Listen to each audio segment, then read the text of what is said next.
कार्यक्रम ऊर्जा बहस।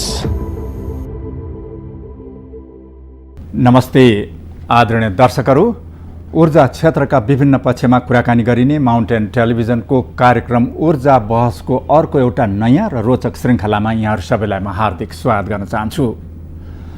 दर्शकहरू, नेपालको जलविद्युत क्षेत्रको विकासका बारेमा विगतमा धेरै चर्चा परिचर्चाहरू भए र विभिन्न आवधिक योजनाहरू बने, लक्ष्य निर्धारण भए, तर यसमा प्रगति हुन नसक्दा अहिले देशमा ऊर्जा सङ्कट गहिरिँदै गएको अवस्था छ। अहिले पनि 10 वर्षमा 10,000 मेगावाट बिजुली उत्पादन गर्ने, देशलाई ऊर्जामा आत्मनिर्भर गराउने र निर्यात गरेर आर्थिक रूपमा सम्पन्न गराउने भनेर 10 वर्षे ऊर्जा सङ्कट निवारण तथा विद्युत विकास दशक कार्यक्रमको घोषणा भएको 6 महिना पुगेको छ, तर यसमा प्रगति देखिएको अवस्था छैन। राजनीतिक अस्थिरता, प्रशासनिक कटिबद्धता, अनेक झमेलाहरू, ऐन नियमको अभावको अवस्था अहिले पनि यो क्षेत्रमा प्रशस्तै देखिन्छ। आजको ऊर्जा बहसमा खास गरी जलविद्युत क्षेत्रको विकासका बारेमा कुराकानी हुनेछ र त्यसमा पनि 10 वर्षे विकास कार्यक्रम, त्यसमा अहिलेसम्म देखिएको प्रगति, निजी क्षेत्रको भूमिका, देखिएका समस्याहरू लगायतका विषयमा हामी कुराकानी गर्नेछौँ, जसका लागि आज हामीले आमन्त्रण गरेका छौँ नेपाल सरकारका पूर्व ऊर्जा सचिव हरिराम कोइराला, यसै गरी अर्का अतिथि हुनुहुन्छ स्वतन्त्र ऊर्जा उत्पादक सङ्घ इपान नेपालका अध्यक्ष इन्जिनियर खड्गबहादुर विष्ट। आउनुहोस्, दुवैजना अतिथिहरूलाई कार्यक्रममा स्वागत गर्दै आजको कुराकानी म सुरु गर्न चाहन्छु। पुरुष सचिव, कार्यक्रममा हार्दिक स्वागत छ। धन्यवाद। इपान अध्यक्षज्यू, यहाँलाई पनि कार्यक्रममा हार्दिक स्वागत। धन्यवाद। म पूर्व सचिवज्यूबाट कुराकानी सुरु गर्न चाहन्छु। जस्तो अब हामी धेरै वर्षदेखि जलविद्युतको विकासका बारेमा कुराकानी गरिराखेका छौँ। यो कार्यक्रममा पनि हामीहरू विभिन्न छलफल, चर्चा परिचर्चाहरू गरिरहेका छन्, तर यसो हेर्दाखेरि समस्याहरू जहाँको तै नै देखिन्छ। गलत योजना र कमजोर कार्यान्वयन, त्यसमा पनि राष्ट्रिय दृष्टिकोण नभएका कारणले यो क्षेत्रको विकास हुन नसकेको, यहाँको के अनुभव छ पुरुष सचिव?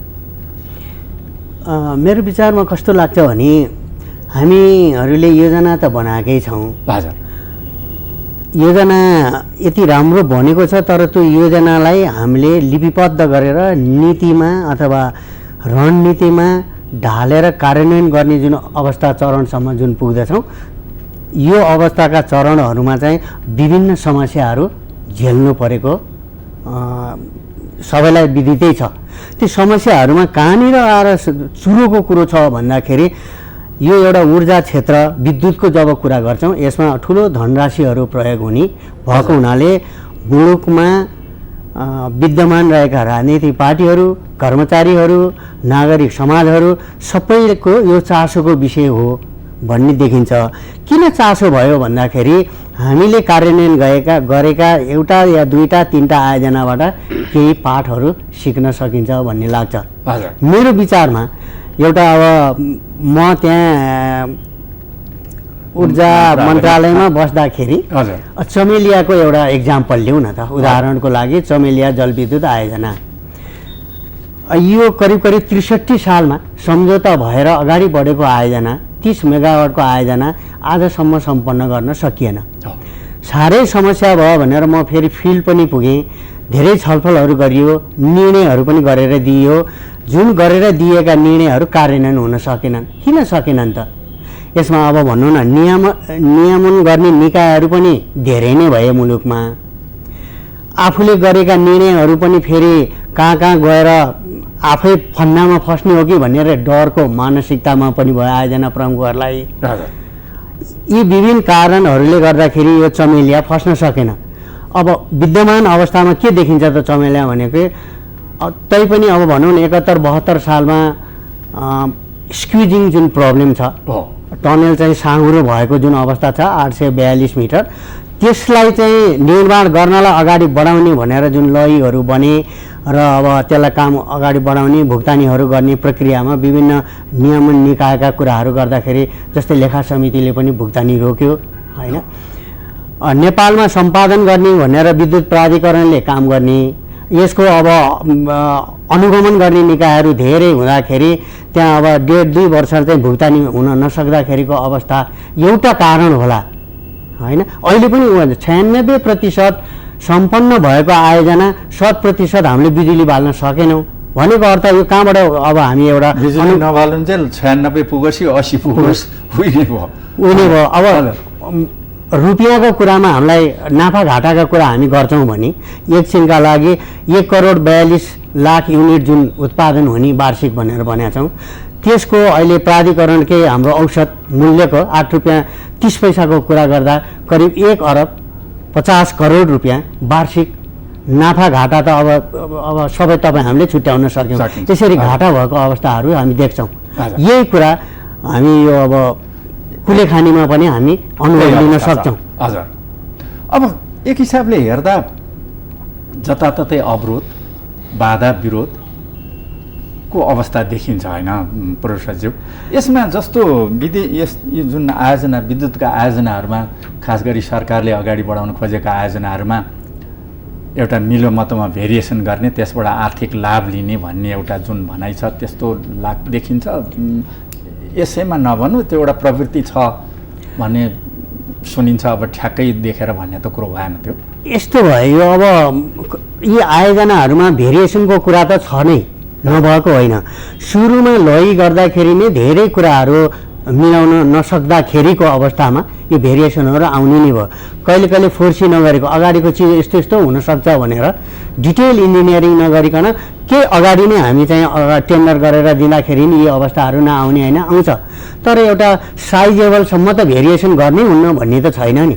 भएको कामको भुक्तानी गर्नलाई त केही भएन होइन। सुरुमै अब सम्झौता गर्दाखेरि बिओक्यूमा राखेका चिजहरू बाहेक पनि काम गर्न पर्यो भने अब ती कामहरू त भुक्तानी दिनै पर्यो। जस्तै चमेलियाको पनि 842 मिटर चाहिँ टनल नबनाउने हो भने साँगुरिएको चाहिँ स्क्युजिङ भएकोलाई चाहिँ हामी समाधान नगर्ने हुँदाखेरि अब आयोजना त सम्पन्न हुँदैन, हामीले बिजुली बाल्न त पाउँदैनौँ। त्यस कारण त्यसलाई त थप फेरि त्यसलाई अब लागत इस्टिमेट भनौँ जे भनौँ थप रकम त खर्च गरेर बनाउनै पर्यो। यो अब कहिले कहिले गर्वका कुराहरू यदाकदा यस्ता कुराहरू नहुने होइनन्, हुन्छन्। हाम्रो इकोलोजी अथवा जियोलोजी जुन चाहिँ छ यो मुलुकको जियोलोजी पनि अलिकति अब हामी भन्छौँ नि त भूकम्पको प्रोन एरियामा छ, यसले गर्दाखेरि अलिकति कमजोर बनोटले गर्दा पनि हुन्छ भन्ने कुराहरू छँदैछ। त्यसलाई चाहिँ बुद्धिमत्तापूर्वक निर्णय गर्नुपर्छ, डिटेल इन्जिनियरिङ गरेरै मात्रै टेन्डरहरू गर्नुपर्छ भन्ने अवस्था त्यस कारणले आएको हो नि त। हजुर, जस्तो बिठेज्यू के छ अब एक हिसाबले भन्ने हो भने अब हामी यो ऊर्जा बहसमा छलफल गर्न थालेको पनि झन्डै 2 वर्ष भयो। धेरै वर्षदेखि तपाईँहरूका निजी क्षेत्रको जुन अब तपाईँ निजी क्षेत्रको इपानको अध्यक्ष हुनुहुन्छ, तपाईँहरूले राख्ने गरेका गुनासा र समस्याहरू जहाँको त्यहीँ रहेको अवस्था हो। यसलाई अलिकति अर्को ढङ्गले म अलि परिभाषित गर्छु होइन। अब अहिले हाम्रो डिस्कसनमा चाहिँ कस्तो देखियो भने सबै नेगेटिभ छ, गाह्रो छ भन्ने कुरा देखिया जस्तो लाग्छ। तर म तपाईँलाई के भन्न चाहन्छु भने अहिले चाहिँ 80-85 मेगावाटको आयोजनाहरू फाइनेन्सियल क्लोजिङ होइन, वित्तीय व्यवस्थापन नेपालमा प्राइभेट सेक्टरको आयोजना नेपालकै ब्याङ्कले गरे अवस्था छ। त्यो चाहिँ धेरै ठुलो फड्को मान्नुपर्छ त्यसलाई। हिजो अस्ति मैले कुलेखानीमा जागिर गर्दा 32 मेगावाटको दोस्रो कुलेखानीमा जागिर गर्दा जापानिजले बनाउँथ्यो पुरै, आज 86 मेगावाटको नेपालीले बनाउँदैछन् आफै। त्यसलाई हामीले ठुलो फड्को सम्झिनुपर्छ, मान्नुपर्छ। हो, अब एउटा कुरा के छ भने आयोजनाको डिस्कसन सुरु भएकोदेखि त्यहाँ चाहिँ एक्सकाभेटर ल्याउनेसम्म भ्याकु भन्छन्, भ्याकु लगाउने अवस्थासम्मको पिरियड जुन छ त्यो ग्याप चाहिँ अलि ठुलो छ नेपालमा। जसरी बुढी गण्डकीको कुरा गर्दै गर्दा हामीले धेरै वर्ष गर्छौँ तर ल अब कन्स्ट्रक्सनमा जाने भन्न सक्दैनौँ, एउटा कुरा। अर्को कुरा के छ भने होइन यो मोडल मैले चलाइराखेको अहिले ट्रान्समिसन बनाउने आयोजना बनाउने जुन चाहिँ विद्युत विकास समितिको मोडल मेरो काम नलाग्ने छ, यसमा डिसिजन गर्न गाह्रो छ, यसको बजेटिङ रातो किताबमा जानुपर्छ, यावत कुराहरू बोर्ड भन्ने छैन, गभर्निङ बडी त बोर्ड मात्रै छैन, त्योभन्दा माथि मन्त्रालय छ। अब योबाट पार लाग्नलाई यसलाई चाहिँ एलिमिनेट गर्नलाई नयाँ मेथडमा जानुपर्छ। जसरी अहिले अप्पर तामाकोशीको आयोजना भुइँचालो नआ भए अहिले झन्झनै यो डिसेम्बरमा अर्को वर्ष जनवरी फेब्रुअरीमा सिद्धिन्थ्यो हेर्नुहोस् होइन, झन्झनै 70% सिभिल वर्क सिद्धिसकेको थियो। अब यो अवस्थामा चाहिँ हामीले नै सिकिसकेको मोडल के छ भने कम्पनी मोडलमा जाउँ, प्राइभेट भने होइन, मैले सरकारी कम्पनी मोडलमा जाउँ तर यो अहिलेको लथालिङ मोडलमा नजाउँ भन्ने हाम्रो सिकाइ हुँदा हुँदै पनि त्यो मोडल चाहिँ त्यसमा जान चाहिँ कति ढिलाइ भएको छ तपाईँ विचार गर्नु न। बुढी गण्डकी गएको छैनौँ, त्यसकारण त्यो सुरुको डिस्कसन नै निकै टाइम समय लाग्ने हुनाले होइन ट्रान्समिसन लाइन प्राइभेट सेक्टरलाई दिउँ भनेको छौँ हामीले होइन। ट्रान्समिसन लाइन जसरी एनईले बनाउँछ प्राइभेट सेक्टरलाई बनाओस्, ल यो मोडलमा हामी एग्री गरौँ छिटो भनेर भन्दै सबै पोजिटिभ छन्। तर हामीलाई यो ऐन बाधक छ भन्छन्, यो ऐन बाधक छ भन्छन्, यो ऐन बाधक। सो हामी अहिलेको कन्डिसनबाट माथि उम्किन नसक्ने भएकोले हामी सकिरहेको छैन। यहाँले भने जस्तै अध्यक्षज्यू, अब नकारात्मक सोचले मात्रै विकास त हुने कुरा होइन, तर अहिले जे देखिएको छ, जे भोगिएको छ, त्यस हिसाबले हेर्दाखेरि नेपाली जनतामा, उपभोक्तामा एउटा निराशा छाएको देखिन्छ।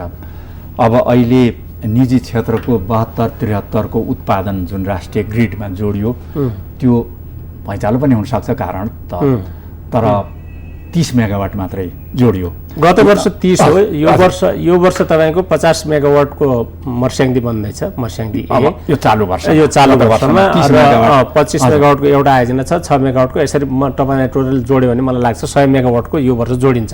175 सुने अनुसार 175 अब आगामी केही महिनाभित्र जोडिन्छ। अब यसमा जस्तो ट्रान्समिसन लाइनको कुरा गर्दा ट्रान्समिसन लाइनहरूमा त हरेक ठाउँमा समस्याग्रस्त छ सबैभन्दा, र विभिन्न निकायहरूले अनुमति पनि पाएका छन् यो बनाउने, तर काम हुन सकेको छैन होइन। आई थिङ्क अब यो धेरै इम्पोर्टेन्ट कुरा छ। तपाईँ जुन ट्रान्समिसन लाइन र एक्सेसकै कुरा भन्नु, रोडको एक्सेस र ट्रान्समिसन झन्डै एउटै नेचरको लिनियर हुने हुनाले धेरै जग्गा अधिकरण गर्नुपर्ने, धेरै मान्छे त्योसँग कनेक्टेड हुने हुनाले, धेरै मान्छेको चासो हुने हुनाले त्यो कुरालाई सल्भ गर्न धेरै गाह्रो भएको छ। मलाई थाहा छ केही महिना अगाडि एउटा प्रोजेक्टमा गएको थिएँ म। त्यो प्रोजेक्टले चाहिँ 26-27 किलोमिटर चाहिँ बाटो बनाइरहेछ। त्यसको चाहिँ 7 फिट छ बाटो। हेर्नुहोस्, एउटा उताबाट साइकल आयो भने गाह्रो हुन्छ होइन। तर त्यहाँ यति मान्छे इन्भल्भ छन् कि अलिकति केही गर्न साथ सबै लड्न आउँछन्। त्यही भएर यो समस्या चाहिँ प्रसारण लाइन र बाटो एक्सेसको समस्या चाहिँ यसलाई क्याटेगोरिकली अगाडि राखेर डिस्कसन गरेर यो सल्भ गर्नुपर्छ। यो प्राइभेट सेक्टरलाई पनि त्यतिकै प्रब्लम छ, राज्यलाई त अझै ठुलो प्रब्लम छ, किनभने राज्यले त ट्याकल गर्ने मोटिभेसन हुँदैन। खास यस्तो हुन्छ कि म प्रोजेक्ट म्यानेजर, मलाई पठायो, त्यहाँ मलाई ट्रबल भयो या त्यहाँ चाहिँ मलाई धम्की आयो भने सर्व माग्छु के। त्यो मोटिभेसन चाहिँ इन्डिभिजुअल जुन काम गर्ने व्यक्ति रिस्क नलिने, खतरा नमोल्ने यस्तो छ नि। अब हेर्नुहोस्, यस्तो कुरा हो, हामी प्लानरहरू यहाँ काठमाडौँमा बस्यो भने काम गर्ने त कर्मचारी हुन् साइटमा, उनीहरूको मोटिभेसन हुँदैन, थ्रेट हुन्छ भने उनीहरू सर्व माग्छन्। प्राइभेटमा त्यो अलिक कम चान्सेस हुन्छ, सरकारीमा बढी हुने हुनाले सरकारीको चाहिँ नेगोसिएसनमै छिर्दैनन् उनीहरू सिधै। हजुर, जस्तो प्रोफेसरजी अब नेपालमा कुनै पनि जनयुद्धका ठुला आयोजना निर्माण हुन लाग्यो भने अब अहिले बुढी गण्डकीमा त अहिले कामै सुरु नभएको हिसाबले देखिएको छैन, तामाकोसीमा नि यो निकै कम देखियो। होइन भने अलि ठुला आयोजना बन्न लाग्यो कि अनेक बखेडा झिक्ने, रोक्ने, अवरोध खडा गर्ने, अनेक माग सृजना गर्ने देखिन्छ। एउटा पक्ष त्यो छ। अर्को ठेकेदारहरूसँग पनि कमजोर सम्झौता गर्ने, त्यसपछि क्षतिपूर्ति तिर्ने, यो प्रवृत्ति देखिँदै आएको छ नि होइन। यो ठिकै कुरा भन्नुभयो यहाँले होइन। त्यस कारणले मैले के अघि जोड दिएँ भने यो ऊर्जामा लगानी गर्ने भनेको ठुलो धनराशि छ। त्यो धनराशि लगानी गर्ने भएको सबैको चासोको विषय भएको हुनाले यहाँले भन्नुभएको फ्याक्टर अगाडि आउनु स्वाभाविकै हो। त्यो अगाडि आउँदै पनि हामीले सम्झौता एग्रिमेन्ट त दुई पार्टी बीच भइसकेपछि फिडी कन्ट्र्याक्टका अब क्लज सब क्लजहरूकै राखेर काम गरिन्छ होइन। अब त्यो सम्झौता पनि त्यति गलत देखिँदैन होइन। अब कार्यान्वयन गर्ने अवस्थामा हामीले भनौँ न ठेकेदारले लिइसकेपछि ठेकेदारले कार्यान्वयन गर्ने अवस्थाका कुरा सम्झिँदाखेरि अलिकति कमजोर व्यवस्थापन कुराहरू त्यहाँ देखिन्छ। कहाँनिर भने हामी अनुगमन गर्ने निकायले अब हामी कहिले कहिले रेस्पोन्सिबिलिटीका कुरा गर्छौँ, एकाउन्टेबिलिटीका कुरा गर्छौँ होइन।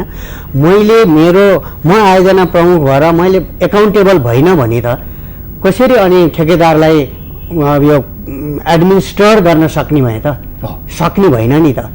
म आफू कमजोर भएँ भने नि सक्ने भएन के।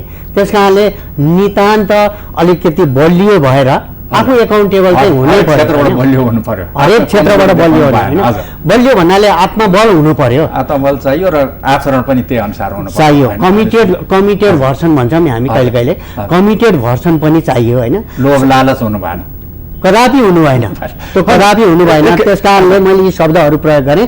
रेस्पोन्सिबिलिटी कसको हो पत्ता लगाउनु पर्यो, एकाउन्टेबल त्यो मान्छे हो कि होइन। अहिले कुनै एउटा विभागीय मन्त्रीज्यूले निर्णय गरिसकेपछि त्यो काम भएन भने त्यो एकाउन्टेबल मन्त्री हो कि होइन, त्यो निर्णय गर्ने चाहिँ सचिव चाहिँ एकाउन्टेबल बनाइया छ कि छैन, त्यहाँनिरबाट कुरो सुरु भयो। अनि आयोजना प्रमुखको जवाबदेहिता चाहियो, नितान्त अभाव छ। हामीले जवाबदेहिता पुरा गर्न नसक्दाखेरि के पेनाल्टी भोग्ने हो त्यो पनि चाहियो, त्यो पनि दण्ड सजाय पनि चाहियो। हामीले एउटा सानो रिपोर्ट तयार पारेका छौँ जलविद्युत विकासका बारेमा, त्यो हेरौँ, त्यसपछि पनि यहाँहरूसँगको कुराकानीको क्रमलाई म जोड्छु। नेपालको जलविद्युत क्षेत्रको विकास गरेर आफ्नो ऊर्जा आवश्यकता परिपूर्ति गर्ने र निकासी गरेर देशलाई धनी बनाउने भनेर भन्न र सुन्न थालिएको दशकौं बितेको छ। तर भनाई गराई बीचमा व्यापक अन्तर रहँदा देशको ऊर्जा आपूर्ति गर्ने लोड सेडिङ कम गर्न भारतबाट बिजुली आयात गर्नुको विकल्प नरहेको भनेर ऊर्जा मन्त्रालयका जिम्मेवार अधिकारीहरूले खुलेआम भन्ने अवस्था आएको छ। देशको जलविद्युत क्षेत्रको विकासका लागि अनेकौं समस्या रहे तापनि सबैभन्दा ठूलो समस्या इच्छा शक्ति र जवाफदेहिताको नितान्त अभाव नै देखिएको छ। जलविद्युतको विकास गर्ने भनेर अनेक आवधिक कार्यक्रमहरूको घोषणा विगतमा गरिए पनि लक्ष्यको 10% पनि विकास हुन नसक्दा नेपालको अपार जलस्रोत सर्वसाधारणका लागि आकाशको फल आँखातरी मर भएको छ।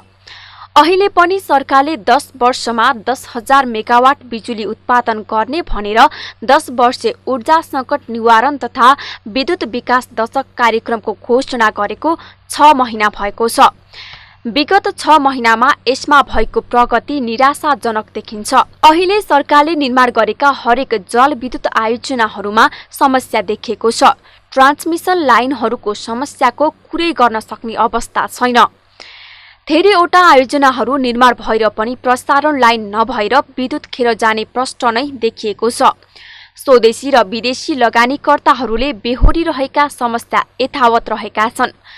जलविद्युत विकासका लागि 7 मन्त्रालय, 23 विभाग र 36वटा कानूनमा टेक्नुपर्ने अवस्था र तिनमा हुने झन्झट र अवरोध यथावत रहेको छ।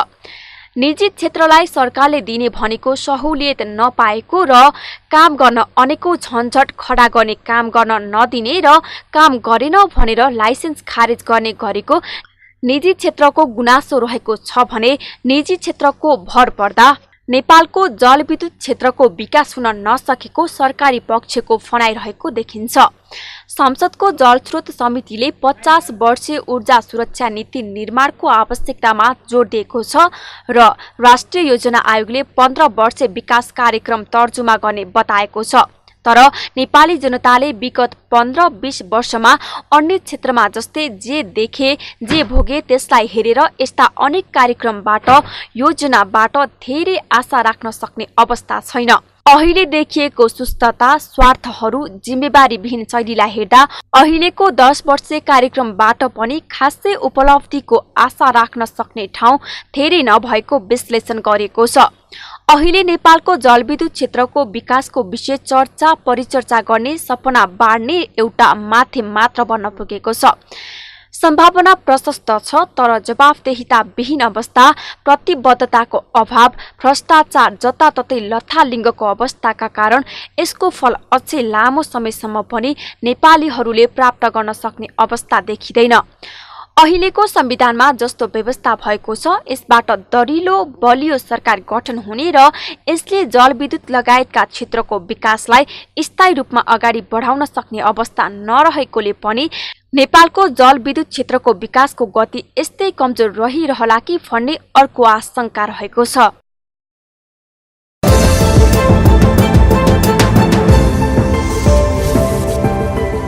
कार्यक्रम ऊर्जा बहस।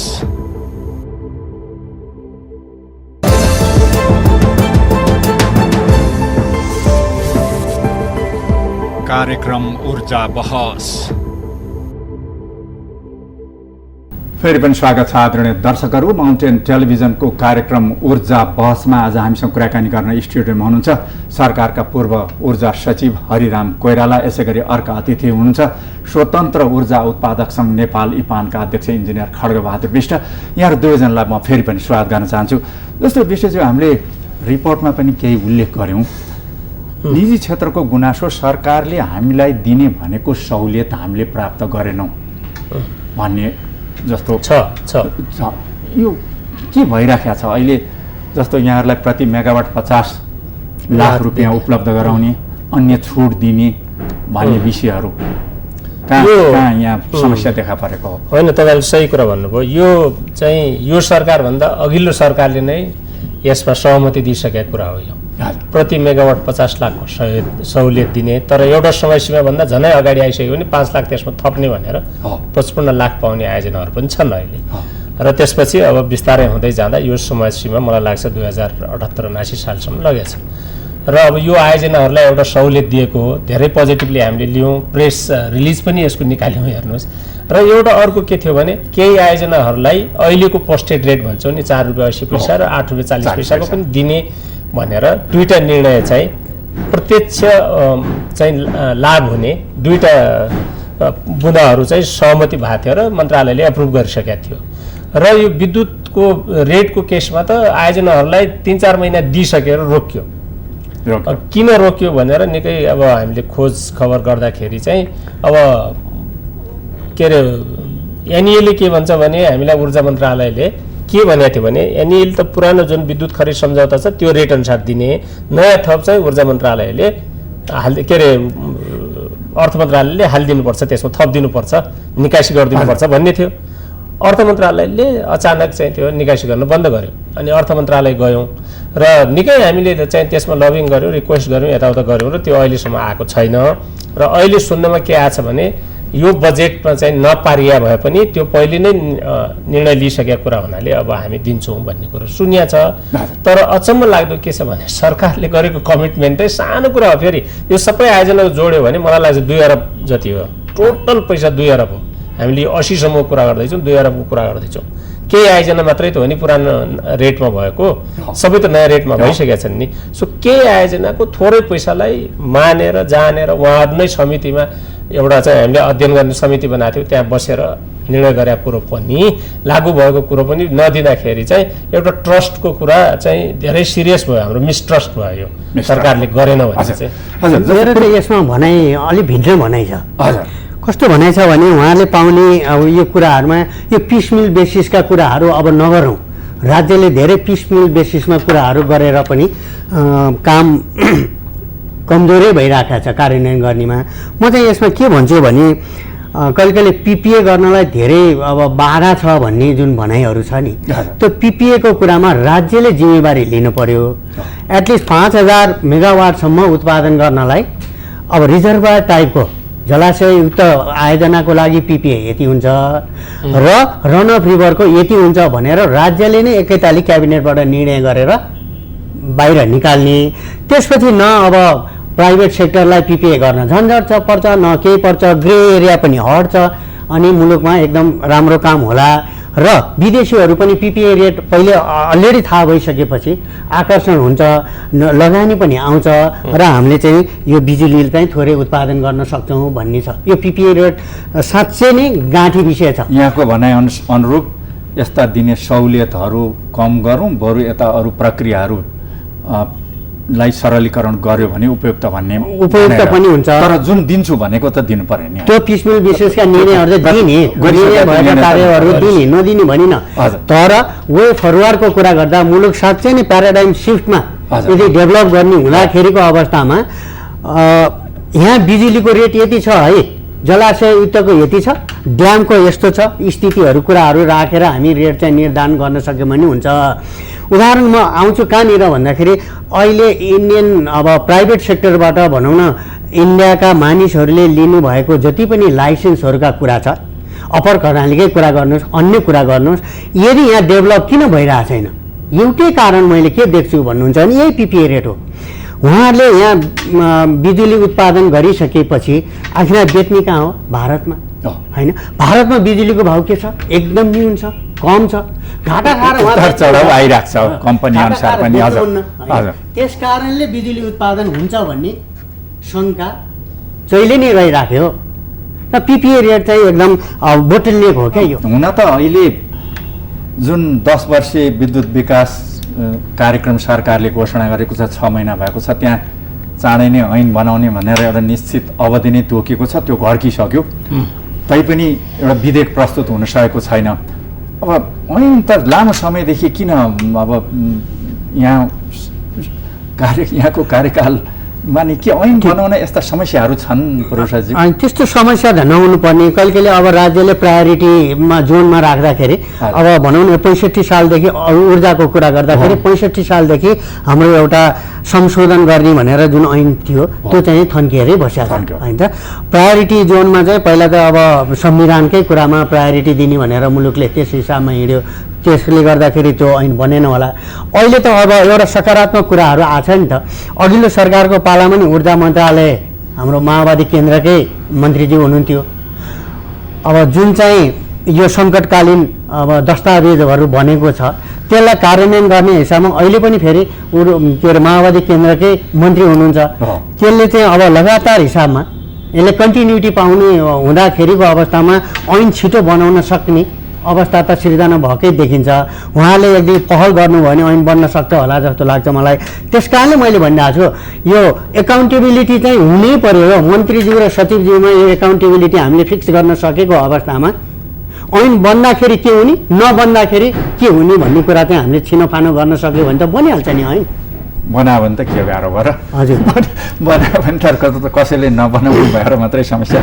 हजुर, जस्तो अब विष्णुज्यू अहिले अब विगतमा जुन किसिमले लाइसेन्स दिने प्रक्रिया रह्यो, अब फर्स्ट कम फर्स्ट सर्भ जसले उ गर्यो, अब अहिले चाहिँ सरकारले 10 मेगावाट भन्दा माथिका आयोजनाहरू प्रतिस्पर्धाबाट लाइसेन्स दिने तयारी गरिराखेको छ भनिन्छ।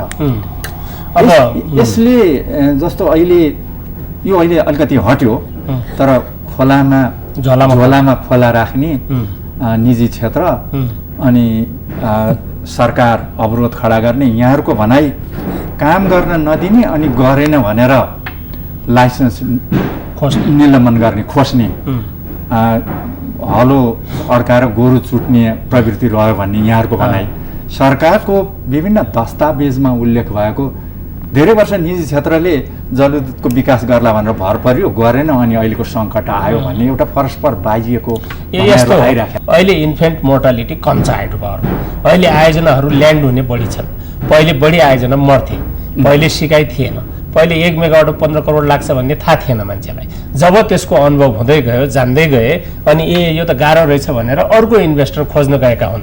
आज कम्पनीहरूको इन्भेस्ट दुनियाँमा सबै कम्पनी हुने, आज हाइड्रो पावर चाहिँ हुनु नपर्ने भन्ने त होइन नि। फाइनेन्सको दुनियाँमा त मैले लाइसेन्स लिएँ, मैले डेभलप गर्न सकेन, तपाईँलाई पार्टनर ल्याएँ या तपाईँलाई मेजोरिटी दिएँ, त्यसलाई लाइसेन्स बेचेर देश बेचेँ भन्ने चाहिँ त्यो हिसाबले प्रचार गर्नु चाहिँ नअबुझ मान्छेको कुरा हो। फर्स्ट कुरा होइन, देश बेच्यो भन्ने त भन्ने छैन। अब होइन, लाइसेन्स बेच्यो भने देश बेच्यो त अरू आयोजनालाई भनिएको छ, तर सरी त्यसमा। तर अर्को कुरा चाहिँ अब लाइसेन्सको प्रोसेस जुन सरको भनेको कुरामा अलिकति एकदम पोजिटिभ कुरा भन्नुभएको छ होइन हरिराम सरले। कस्तो छ भने एउटा ग्रे एरिया ठुलो हामीले कसरी डेभलप गरेका छौँ भने डेभलपरले हाइड्रो पावर आयोजना बनाएपछि उसँग कति च्यालेन्जेस छ। एउटा पिपिएको ठुलो च्यालेन्ज छ, पिपिए कुन रेटमा हुने भन्ने।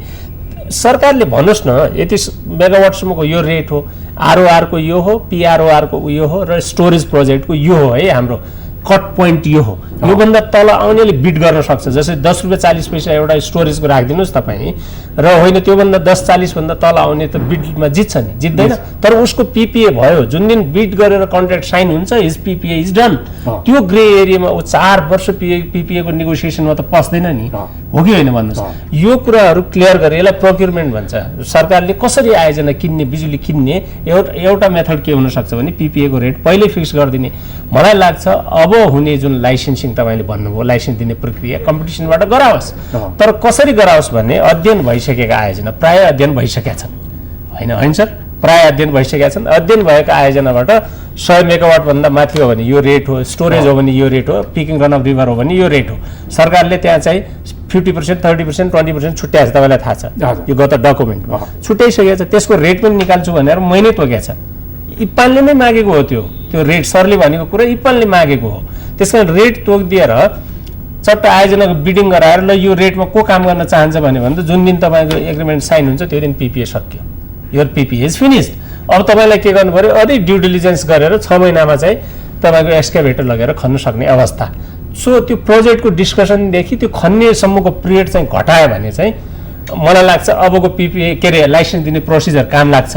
फेरि लाइसेन्स दिने, फेरि उसले 2 वर्ष गेजिङ गरेर चाहिँ वाटर फ्लो मेजर गर्न थाल्यो, फेरि 40 मेगावाट हो कि 80 मेगावाट भन्न थाल्यो भने त सरकारले भन्नुपर्छ नि मेरो 40 मेगावाटको प्रोजेक्ट हो, दिस इज 40, मेरो यो खसी हो, take it or leave it, यसको मोल भन्नुहोस् पो भन्नुपर्छ त। कसै मान्छेले 600 बनाएको छ, 300 बनाएको छ, घटाएर फेरि कति बढाएको छ, घटाएको छ, किन गर्ने? आफ्नो डिमान्ड फोकस राख्ने, मेरो यस्तो प्रकृतिका आयोजना चाहिन्छन् भनेर आइडेन्टिफाई गर्ने होइन, फ्युल के अरे त्यो एनर्जी मिक्सको, अनि त्यसपछि त्यसलाई बिडिङ गरेर प्राइस फिक्स गरिदियो भने मलाई लाग्छ धेरै फास्ट हुन्छ। अर्को च्याप्टर चाहिँ बाँकी रहन्छ जुन ट्रान्समिसन लाइनको हो, तर आयोजनाको जनरेसनको कन्स्ट्रक्सन चाहिँ मलाई लाग्छ अलि सिस्टमेटिक हुन्छ जस्तो लाग्छ। मेरो यसमा के भनाइरह्यो भने नि हाम्रो मित्रले भन्नुभएको एकदम ठिक छ, यसरी नै सकारात्मक कुराले अगाडि बढ्नुपर्छ।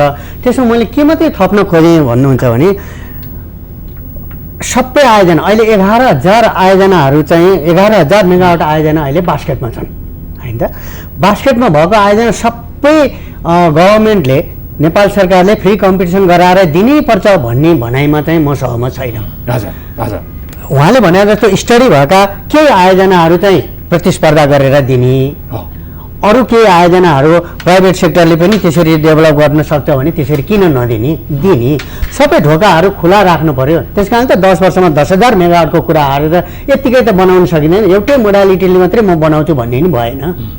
त्यस कारणले त्यसलाई चाहिँ खुले राख्नुपर्छ भन्ने मेरो भनाइ। यसमा प्रोसेस जस्तो पहिले जस्तो केही लाइसेन्सहरू खारेज भए, अख्तियारले खारेज गर्यो, त्यसभन्दा अगाडि धेरै आयोजनाहरू निजी प्रवर्तकहरूको बास्केटमा झोलामा अहिले नेपाल सरकारको झोलामा अलि सम्भाव्य देखिएका 215 आयोजना छन् र यी कार्यक्रम अगाडि नबढ्नको कारणले पनि सरकारलाई राजस्वको हिसाबले पनि घाटा भइराखेको छ, जलविद्युत विकासको गतिमा पनि एउटा सुस्तता देखिएको छ भनेर उहाँहरूको भनाइ छ होइन।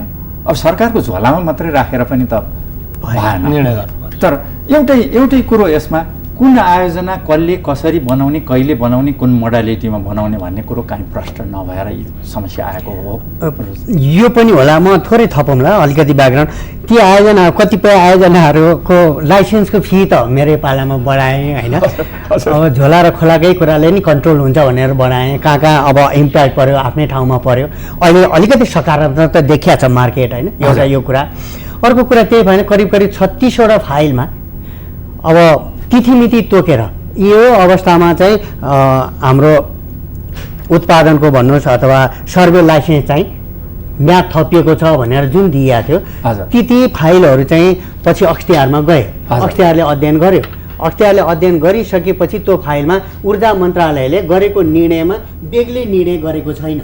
अख्तियारले के टेक्यो भने ऊर्जा मन्त्रालयले गरेको निर्णयमा के टेकेर गर्यो भने जुन जुन तिथिमिति दिएर म्याद सकिनेवाला थियो त्यो मितिपछि त म्याद थपिँदैन है भन्ने अवस्थामा चाहिँ एउटा निर्देशन दिएको अवस्था थियो। अब त्यसरी अब हामीले हेर्नु पर्यो। त्यस कारणले निर्णय गर्दाखेरि यो डराउला कि ऊ होला कि के होला भन्ने होइन कि मुलुकमा नेपालीवासीको हितमा निर्णय गर्नै पर्यो, त्यस कारण दिनु पर्यो। अनि त्यही अहिलेकै कुरामा आएर 11,000 मेगावाटको लाइसेन्स बास्केटमा छ भने सधैँ बास्केटमा राखेर त भएन नि। डेभलप गर्ने हिसाबमा आफूले मोडालिटीहरू मिलाउनु पर्यो, ल्याउनु पर्यो। ऐनमा संशोधन गर्नुपर्ने भए पनि गरौँ न त, के भयो र? ऐन संशोधन गरिदिएको छैन र नीति त हामी संशोधन गर्न सकि नै हाल्छौँ होइन। त्यो अवस्थाहरूका कुराहरू पनि मैले देख्छु। त्यस कारण प्राइभेट सेक्टरलाई पनि हामी लाइसेन्स दिनबाट रोक्नुहुन्न, प्राइभेट सेक्टरले पनि गर्नुभएकै छ। अहिले सुनिहाल्यो भने हामीले चालु आर्थिक वर्षमा 175 मेगावाट हामी प्राइभेट सेक्टरबाट हाम्रो नेसनल ग्रिडमा जोडिनेवाला छ। यो पनि राम्रै डेभलपमेन्ट भयो नि त, उपलब्धि त राम्रै हो। यो राम्रो हुँदाहुँदै पनि यतिले लोड सेडिङ हट्छ त भन्ने प्रश्न आउँदा लोड सेडिङ हट्दैन। लोड सेडिङको शब्द प्रयोग गर्दाखेरि रिजर्भर टाइप अथवा जलाशययुक्त हामीले बनाउनु नै पर्छ। इनर्जी मिक्सको कुराहरू गर्दाखेरि होइन, बनाउनको लागि बुढी गण्डकी चाहिँ एउटा अध्ययन भएको छ, अगाडि आयो। अब टेन्डर गरेर अगाडि बढ्दै भइहाल्यो नि, कम्पनी बनाएर गर्ने हो कि अथवा विभिन्न मोडालिटीहरू छ नि त, मोडालिटी हामी छानौँ एउटा इडी। अब यसमा प्रोफेसरज्यू अब बनाउनु पर्छ भन्ने सबै नेपालीको चाहना छ, बनाउनु पर्यो, परनिर्भरता दिनौँ बढिरहेको छ। एउटा हाम्रो आशंका यहाँले अघि भन्नुभयो जस्तै 30 मेगावाटको चमेलिया, 14 मेगावाटको कुलेखानी तेस्रो जस्ता आयोजनाहरू हामी 10औं वर्ष बनाउन नसक्ने अहिलेको एउटा संयन्त्र छ, एउटा प्रक्रिया छ। 1200 मेगावाटको बुढी गण्डकी अपरिहार्य आवश्यकता हुँदाहुँदै कसरी अगाडि बढ्ला जस्तो लाग्छ यहाँलाई? बनाउन सकिन्छ। हेर्नुहोस्, हामीसँग उदाहरण हाम्रै मुलुकमा कुलेखानी त हामीले रिजर्भर टाइप बनायौँ नि त, समितिले बनायो त, विकास समितिले बनायो त। कुलेखानी 1980 को दशकमा नबनेको भए के हालत हुन्थ्यो भन्ने कुरा हामी एउटा उल्लेख। अनि ठुलो 144 मेगावाट हामी कालीगण्डकी बनायौँ त होइन। त्यस कारणले हामीसँग राम्रा उदाहरण नभएका होइनन्, छन्। हामी बनाउन नसक्ने होइन, बनाउन सक्छौँ। हामी ठेकेदारहरूलाई पनि अनुगमन गर्न नसक्ने होइन, गर्न सक्छौँ। तर अगाडि बढ्नु गरेनौँ मात्रै हो, अगाडि बढाउनु गरेनौँ। हजुर सरको भन्दा अलिक फरक म बुढी गण्डकीमा के राख्छु भने, म धेरै स्ट्रेट फरवर्ड के भन्न चाहन्छु भने, सरले भनेको चाहिँ हरिराम सरले कुलेखानीमा आफै काम गरे मान्छे हो, बनाउँथ्यो। त्यति बेलाको नेपालको कन्टेस्ट यति ओपन सोसाइटी थिएन, यति हामी सोसाइटीमा चिरा परेका थिएनन्, यति चाहिँ मागहरू थिएनन्। त्यसकारण त्यति बेला एउटा सचिवलाई कति आदर हुन्थ्यो मलाई थाहा छ। अहिले कस्तो छ, एउटा प्रोजेक्ट म्यानेजरलाई कति आदर गर्थ्यौँ हामी, कति डराउँथ्यौँ, कति भने मान्थ्यौँ। ठ्याक्कै 8 बजे अफिस पुग्थ्यौँ। अहिले हामी सबै युनियनले घेरिएका छौँ, अनुशासनहीनता छ। त्यही भएर अहिले चाहिँ त्यो नगर्न सक्ने भावनाले अहिले हुँदैन। हेर्नु, गर्न सक्छौँ तर आजको बाटो चाहिँ फिजिबल नभए हुनाले मेरो विचारमा बुढी गण्डकी तुरन्त अगाडि बढाउनुपर्छ। त्यसमा दुविधै राख्नुहुन्न। यसलाई कम्पनी मोडलमा लगेर र यसको आफ्नै गभर्निङ बडी हुन्छ, बोर्ड हुन्छ, त्यसले प्रोफेसनल मान्छेहरू रिक्रुट गर्छ, यहाँनिरबाटै जालन, नेपाल सरकारकै कर्मचारीहरू जालन। तर चाहिँ त्यो एउटा बोर्डको पर्भ्यूमा गर्नुपर्छ। नेपाल सरकार एउटा सेयर होल्डर मात्रै भएर बस्नुपर्छ। मैले भने मेजोरिटी भए पनि, तर त्यसको स्ट्रक्चर कस्तो हुन्छ भने पैसा बढी दिने सेयर होल्डर न हो, बोर्डले गर्छ नि आफ्नो निर्णय। रातोकिताबमा जाने कसैलाई कसैको एउटा जस्तो भनौँ न, सचिवलाई जुन किसिमको राजनीतिक एउटा ढाडस ब्याकिङको जरुरत पर्छ अथवा प्रोजेक्ट म्यानेजरलाई चाहिँ नि त्यही अनुसारको विभागीय ऊर्जा मन्त्रालयको एउटा संरक्षण आवश्यकता छ, त्यो ब्याकिङ छ, जिम्मेवारी पनि दिनुपर्ने र केही पर्यो भने त्यसको जिम्मेवारी लिने त्यो अवस्था नभएको कारणले मलाई कमजोर हुँदै गयो। मलाई के लाग्छ भने यो म्यामथ ठुलो अर्गनाइजेसनमा भइसकेपछि, जसरी everybody is business is nobody is business भन्छ नि, सबैको बिजनेस भएपछि कसैको बिजनेस हुँदैन, रिस्पोन्सिबल हुँदैन। आज म तपाईँलाई इक्जाम्पल दिन्छु। अप्पर तामाकोसीको साथीहरूले त्यहाँ तल देवीटारमा सबस्टेसनको लागि जग्गा अधिग्रहण गर्न गए। उहाँहरू निकै कोसिस गरेर धेरै फास्ट उहाँले मुआवजाहरू दिनुभयो होइन, तैपनि त्यहाँको मान्छेले जान दिएनन्। त्यसपछि उहाँहरू खिम्ती आयोजनामा गएर हामीलाई चाहिँ एउटा टावर राख्नलाई, टावरको फाउन्डेसन गर्नलाई हामी जति भयो भने यो चाहिँ अप्पर तामाकोसी आयोजना आउन अगाडि चाहिँ इभ्याकुएसनको बाटो बनाउँछौँ भनेर रात दिन लाग्नुभयो। मैले एनइएको कर्मचारी, त्यही एनइएका साथी हुन् जो मसँग काम गर्थे अप्पर तामाकोसी गएका, त्यस्तो डेडिकेसन नेपाल सरकारका अरू प्रोजेक्टमा कहीँ पनि देखाएको छैन। त्यही भएर त्यो मोडलले नै हामीलाई असर गरेछ। अप्पर त्रिशुली 3A को हेर्नुहोस् त, 60 मेगावाट बनाउने कि 90 मेगावाट बनाउनेमा कत्रो हाम्रो चाहिँ समस्या पर्यो। यहाँ मन्त्रीको क्वार्टरमा 4 दिन बत्ती काटिदियो, तपाईँलाई थाहा छ। तर अप्पर तामाकोसीमा 456 बनाउने 309 त खुर्क बनायो नि, त्यहाँ त युनियन छैन नि अप्पर तामाकोसी। सो यो इन्सुलेटेड छ क्या, कम्पनी आफैमा रिङ फेन्स्ड भन्छ क्या, एउटा रिङभित्र राखेर बाहिर बार राखेपछि यो स्वार्थहरू मन्त्रालयको चेन्जेस सबैमा अहिले यसमा विशेषज्यू एउटा अब जस्तो 10 वर्षमा 10,000 मेगावाट बिजुली उत्पादन गर्ने भन्ने सरकारले अवधारणा ल्यायो। अवधारणा पत्र राम्रो छ, यहाँहरूको रिजर्भेसन रह्यो तर केही स्वागत गर्नुभयो। अहिले 6 महिनाको प्रगति हेर्दा त उहाँहरूले 6 महिनामा पुरा गर्ने ऊर्जा मन्त्रालयले जे प्रतिबद्धताहरू व्यक्त गरेका थिए ती त भएको देखिँदैन। अब यो डकुमेन्ट ल्याएको धेरै पोजिटिभ छ, पहिले पनि ल्याएँ तर त्यसलाई रिस्टेट गर्यो, त्यसकारण पहिले ल्याए गलत अहिले ल्याए सही होइन कि अहिलेकोले अलिकति चाहिँ डिटेलिङ गरेर कति महिनामा के गर्ने चाहिँ एउटा टाइम स्केड्युल पनि त्योसँग जोड्यो। एउटा कुरा के छ भने मन्त्रालयको परिवर्तनले र माथि राजनैतिक परिवर्तनले माथिका मान्छेहरू पनि अलिक परिवर्तन हुने हुनाले मन्त्रालयले त्यसलाई कार्यान्वयन गर्न सकेको छैन। त्यसमा त हाम्रै आफ्नो रिजर्भेसन छ।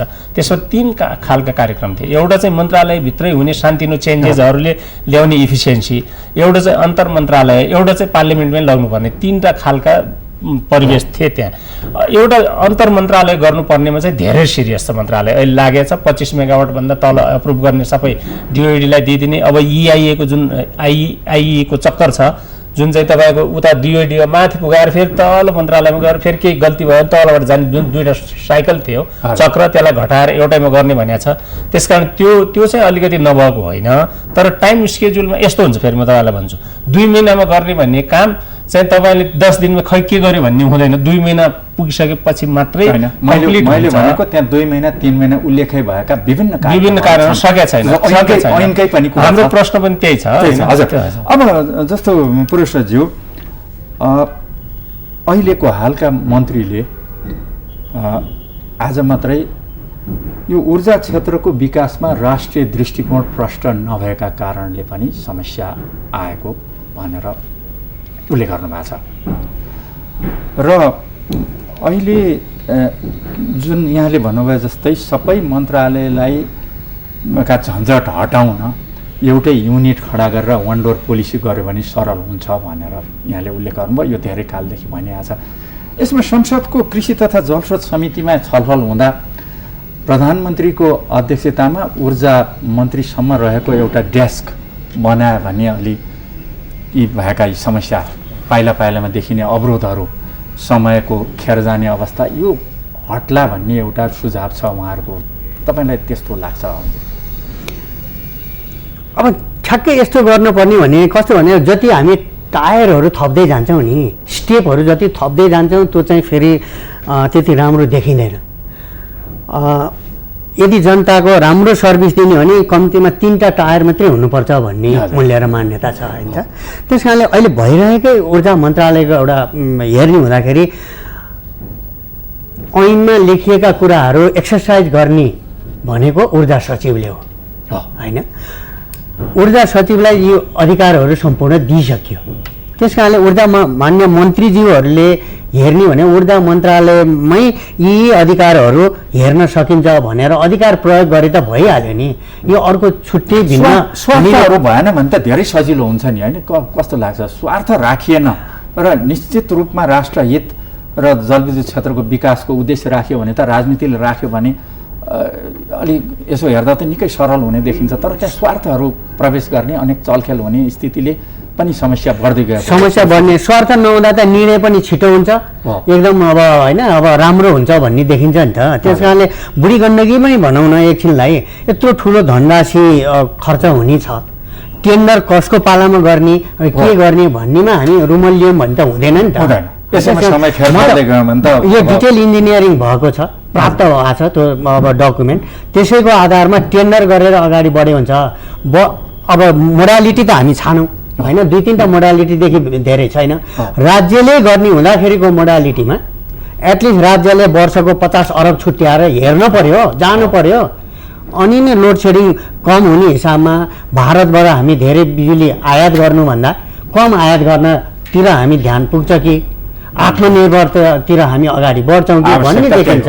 हजुर, अन्त्यमा अध्यक्ष जस्तो अब हामीसँग 1.5 मिनट समय बाँकी छ। हजुर हजुर, हिजो भर्खरै तथ्याङ्क आयो, नेपाल विद्युत प्राधिकरणले 32 अर्ब यो वर्ष आम्दानी गर्यो, 16 अर्ब भारतीय बिजुलीलाई तिरेछ।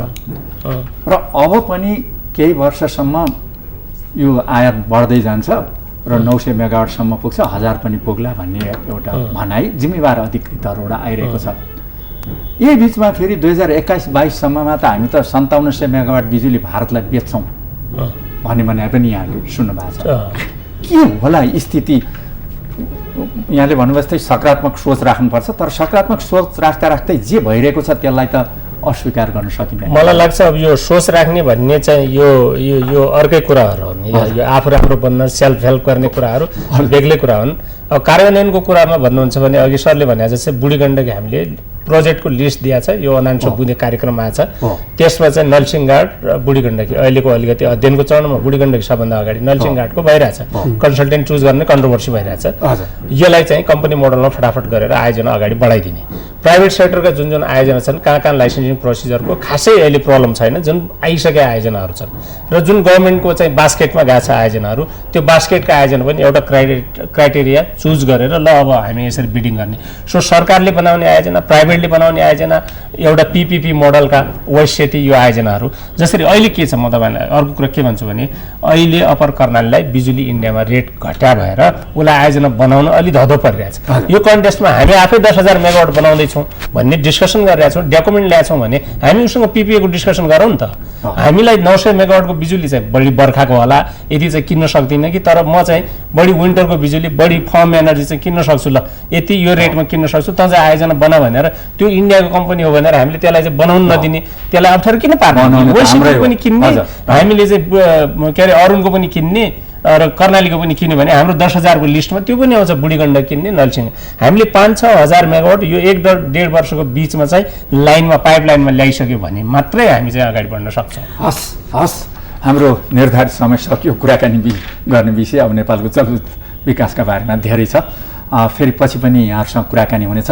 हामीसँग कुराकानी गर्ने समय दिनुभयो, महत्त्वपूर्ण विचार राखिदिनु भयो। म सरकारका पूर्व ऊर्जा सचिव हरिराम कोइरालाज्यूलाई धेरै धन्यवाद ज्ञापन गर्छु। यसै गरी इपानका अध्यक्ष खड्गबहादुर विष्टज्यूलाई पनि महत्त्वपूर्ण समय र विचारका लागि धेरै धन्यवाद। हस्, थ्याङ्क यू। आदरणीय दर्शकहरू, कार्यक्रम ऊर्जा बहसको आजको हाम्रो निर्धारित समय सकियो। यो कुराकानीमा मलाई सघाउने प्राविधिक साथीहरूलाई धेरै धन्यवाद दिँदै आजको ऊर्जा बहस कार्यक्रमबाट म बिदा माग्दछु। नमस्ते।